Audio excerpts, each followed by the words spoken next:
Space. Vast. Majestic. Full of possibilities. I know I've been doing these Mario games individually, with the exception of the NES titles, but I'm going to go back to covering a few as a pack, especially since these two are extremely similar in nature.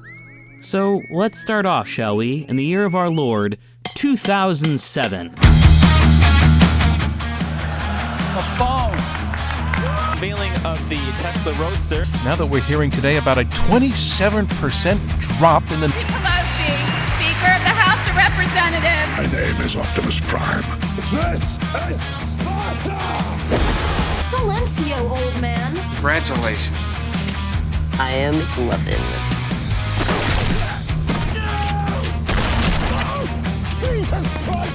As you can see, 2007 was kind of a crazy year between Apple changing not just the mobile phone industry, but personal computing as a whole, and the housing market collapsing. There's a lot that went on. 2007 was a great year for movies, and this was also the year we finally got the next mainline 3D Mario game.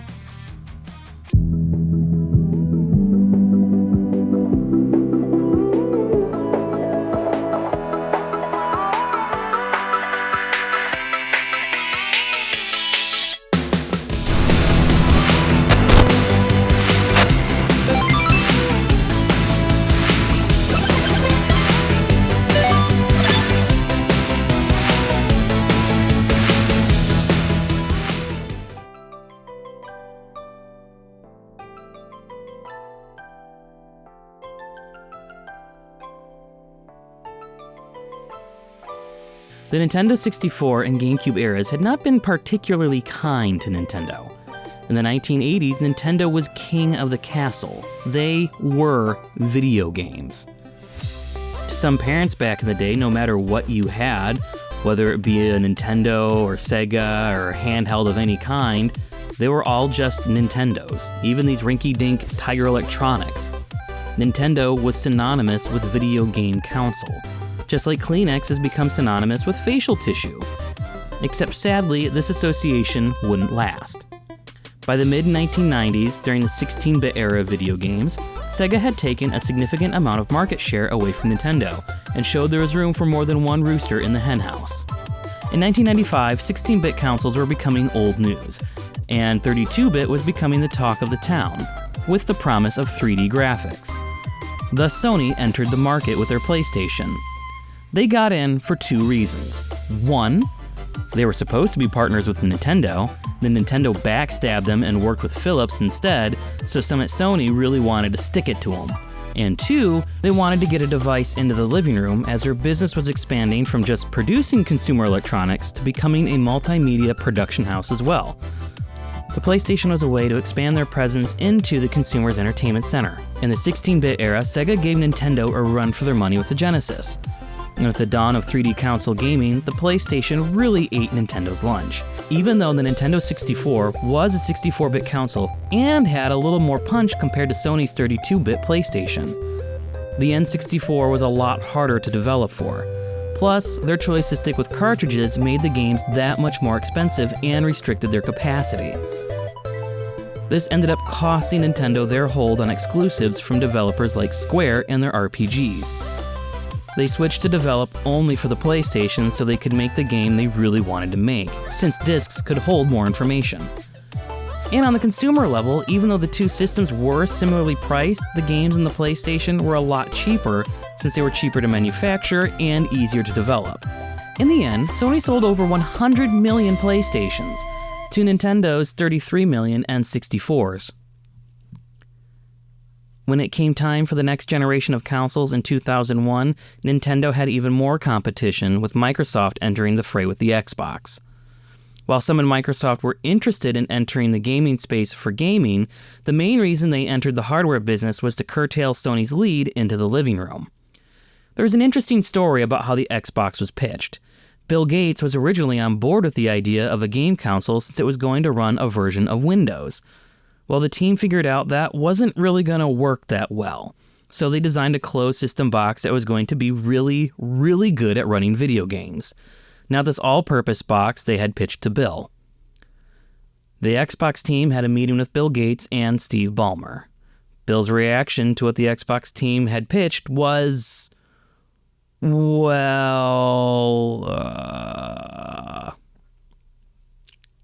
it wasn't great.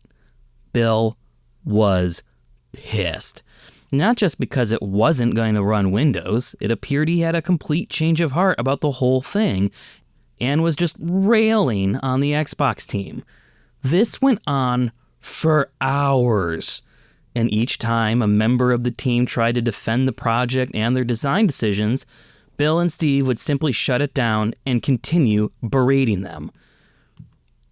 That is until one senior-level exec, who had been silent this entire time, spoke up and asked one simple question. "What about Sony?" Bill yelled back, "What about Sony?" Then paused a moment and said more inquisitively, "What about Sony?" After a brief moment of thinking, Bill Gates then immediately greenlit the project and told them, "You can have whatever it is you need," and then left the room. Microsoft was now in the video game console business. In 2001, Nintendo released the GameCube alongside the Xbox. The PlayStation 2 had been out for a year by this point, and the Dreamcast from Sega was gone, and Sega was out of the console market. Now, Nintendo had learned their lesson about making an obtuse and difficult-to-design-for system. They listened to developers and made a console that was easy to create games for and was at least similarly spec'd to the competition. But the damage had already been done.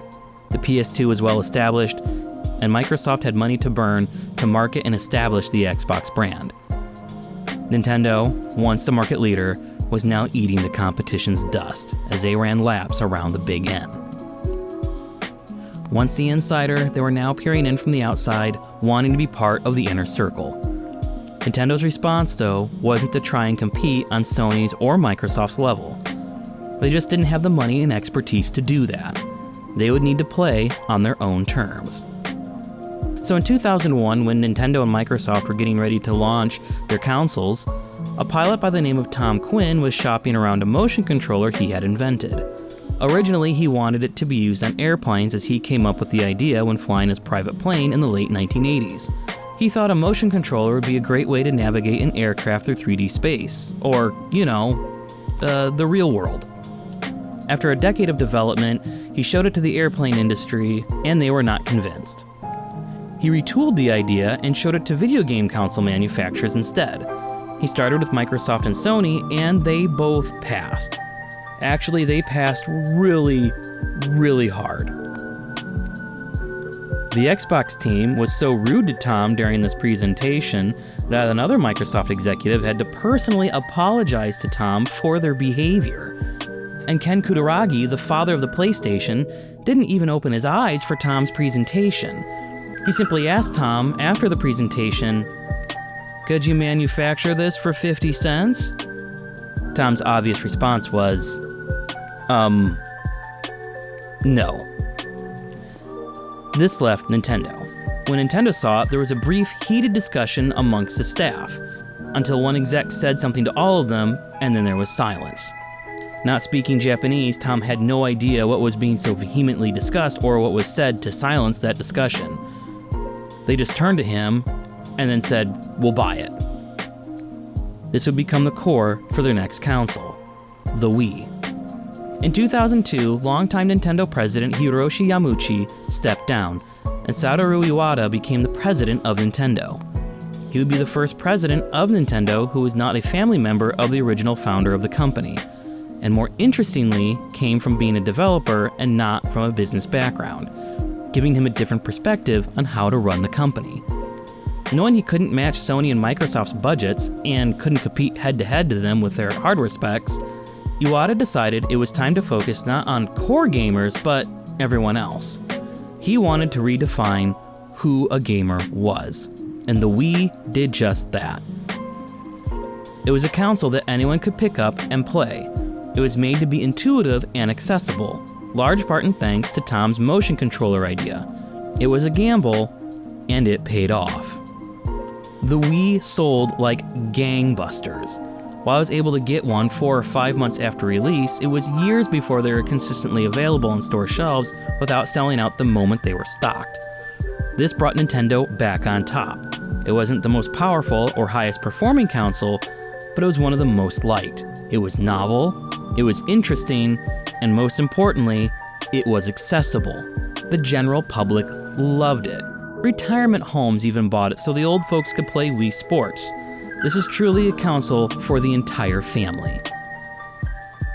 And because of Wii's enormous success, Sony and Microsoft responded with the PlayStation Move and Xbox Kinect.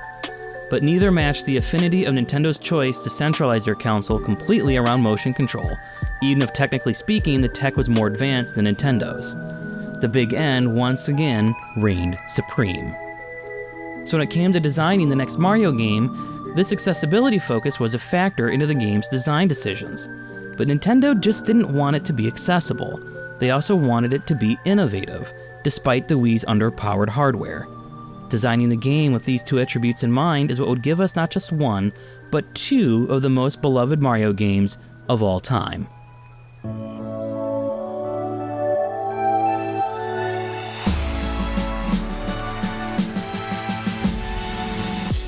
Fun fact, Super Mario Sunshine was both a critical and commercial success.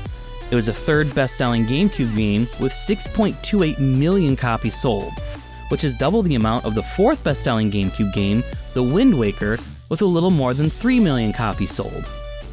It also got very favorable reviews. Fran Mirabella III, or as I like to call him, the Hair, and look at that hair, it's just so wonderful. I am jealous. He reviewed the game for IGN, giving it a 9.4, and I'm not criticizing his score, he should stand by that, because like I said in the last video, Super Mario Sunshine nailed the fun factor when you view it through the lens of joy. While it is a game that has aged terribly, for its time it was a success, largely because it was more of what we wanted in a follow-up to Mario 64. Even if its evolution of Mario gameplay was just a gimmick with FLUDD. Though there is one thing that bothered people back in 2002 that Fran points out in his review: the camera system. Fran Mirabella III wrote this in his review on IGN. Sadly, enjoying all the aforementioned can come to a screeching halt when you consider that Super Mario Sunshine does not have a revolutionary camera system, if even an evolutionary one. Nintendo has designated the camera control largely to the user. Essentially, you must become your own smart camera, and it's probably the biggest learning curve that gamers face. Savvy gamers will be able to manage the camera, but we fear that it will require a great deal of practice for the casual gamer. This is a very big roadblock, and it's rather disappointing that Nintendo, who pioneered this 3D frontier over 5 years ago, hasn't found a better solution. But despite its flaws, Sunshine was a hit, and Yoshiaki Koizumi would become the new father of Mario, and thankfully, learn from his mistakes in Sunshine.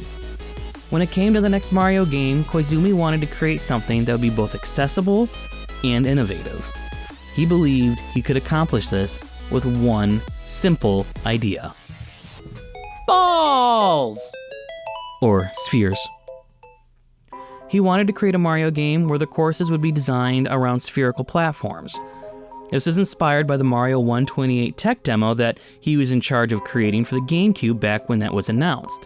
He wanted to create a game where the platforms weren't just flat spaces you jumped onto and only onto one side of, but spheres and other shapes that had a center of gravity, like planetoids.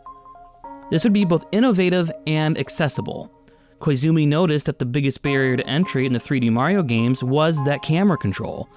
If it's too automatic, it gets in the way. If it's not automatic at all, then you lose Mario in the action like you could in Mario Sunshine. But if the platforms are always looping around themselves, well then there's no need to have the user exercise much control of the camera. It should just auto-orient itself.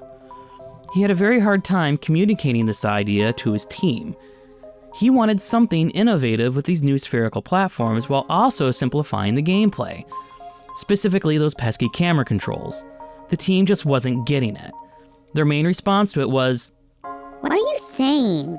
We don't get it. That's dumb. Thankfully, Miyamoto was able to catch a glimpse of Koizumi's vision. He told Koizumi, "Prove it to your team." So Koizumi took a small group of developers and created a demo of what it was he was envisioning to prove his idea was a good idea and that it would work. But this wasn't without its own set of challenges. With these spherical platforms, they had to create a new physics engine to simulate these gravitational forces of these platforms. And they needed it to be flexible.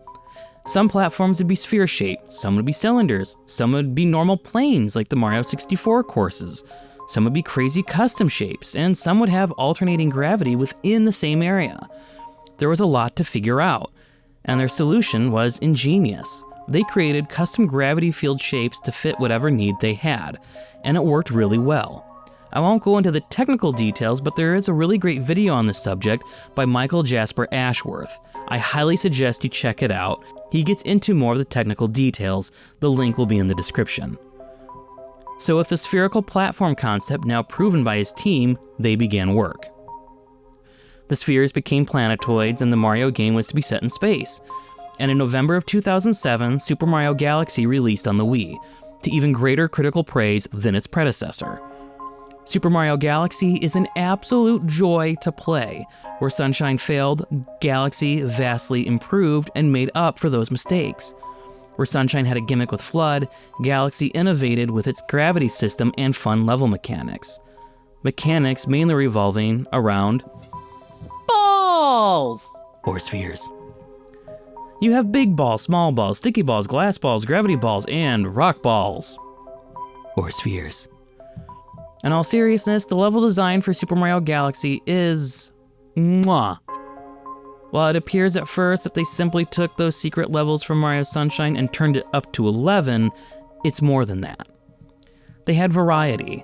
Some levels were more open planescapes with nooks and crannies like Super Mario 64. Some were a little bit more linear challenges like the secret rooms and Bowser courses from Mario 64. And others were crazy platforming challenges like the secret areas from Super Mario Sunshine. And there were a lot of fun ideas that kept gameplay fresh and exciting. You have planetoids with layers you'd have to explore, mazes of different kinds and shapes to find your way through, different challenges to complete like navigating through this star field by launching yourself from these sticky ball things, or have bullet bills chase you to blow up glass containers to unlock launch stars to get to the next planetoid. Then you also had the shifting gravity sections, each one familiar yet different. The level designers went balls to the wall on this, man, all while remaining simple and accessible. Mario still had a robust moveset, though now the dive was taken away, probably because diving for momentum doesn't work as well on these spherical-shaped planets. Balls! So his movement has been simplified a bit more. He still has his double jump, triple jump, long jump, side flip, ground pound, but plus the backflip has returned. Mario has a spin attack that acts as a punch, but can also be used to hang in the air for a brief second when jumping to help with some precision platforming, when needed. Then there are the motion controls. The pointer of the Wii is used to gather star bits, and motion control is used to control some mini-games like the Stingray Race and the Ball Run. Balls! While not always the most reactive, it is simple and intuitive. It works well enough. This is the crux that all of Galaxy is designed around. Like the jump mechanic in the NES Mario games, the gravitational fields and accessibility became the core ideas that the entirety of the game was designed around. You didn't need to have a ton of buttons on a controller with state-of-the-art hardware to create a game that was innovative, accessible, but also challenging for those looking for that kind of thing. And also, graphically speaking, it's one of the most beautiful looking games of that era. It really stood out at a time where every big budget game on other consoles had a color palette of brown. It's proof that in the video game industry, the name of the game is the game. And this is just such a gosh darn delight. Koizumi proved that Mario wasn't a one-trick pony, and that you didn't need the most powerful hardware to be innovative in game design. You just had to have a novel idea and the expertise to execute it perfectly. This was a true successor to Mario 64 we were all looking for. But there's one big difference from Mario 64 that would change the trajectory of Mario games for the next decade. And it's this design choice that would be even more prevalent in Super Mario Galaxy's sequel.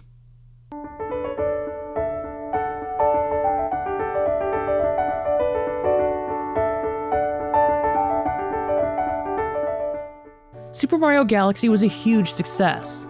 With just a little more than 4 months on the market, it sold more than 6 million copies worldwide. Miyamoto requested a follow-up to be produced. Originally, it was going to be a remix of Mario Galaxy with some added content. But the development team had so many ideas, the game quickly became a fully fleshed out sequel. Super Mario Galaxy 2 had more. It had more power-ups, more courses, more level mechanics and ideas. It had Yoshi. It was Super Mario Galaxy on steroids. What Galaxy did, Galaxy 2 did better. But there's one 3D Mario design staple that Super Mario Galaxy began to shy away from, and Super Mario Galaxy 2 ran from. That is open-ended exploration. While Super Mario Sunshine expanded star counts per course, Super Mario Galaxy contracted. Instead, there were only 3 stars per course, and some courses only had 1. And when I say only 1, I mean only 1. The 3-star courses at least had special challenges with the comet stars, purple coins, and maybe a secret star here or there. But it was significantly less than either of the 2 Mario games before it. And there was almost no exploring to find the star. It was a guided path. Depending on which star you chose, dictated which path was opened up and which parts of the level were and weren't accessible. There was some freedom of movement in the levels, and sometimes there was a small bit of exploration needed in smaller chunks to complete goals, but Nintendo went from finding the goal back to completing the goal with Super Mario Galaxy. Super Mario Galaxy 2 was even more linear than Super Mario Galaxy. Instead of a hub world to choose levels like in other 3D Mario games, Super Mario Galaxy 2 went back to a stage select like the old 2D Marios from the 8-bit and 16-bit days. But this level select is even more streamlined than Super Mario Bros. 3 was. And most levels now only had 1 or 2 stars, with the challenge stars and secret stars as well.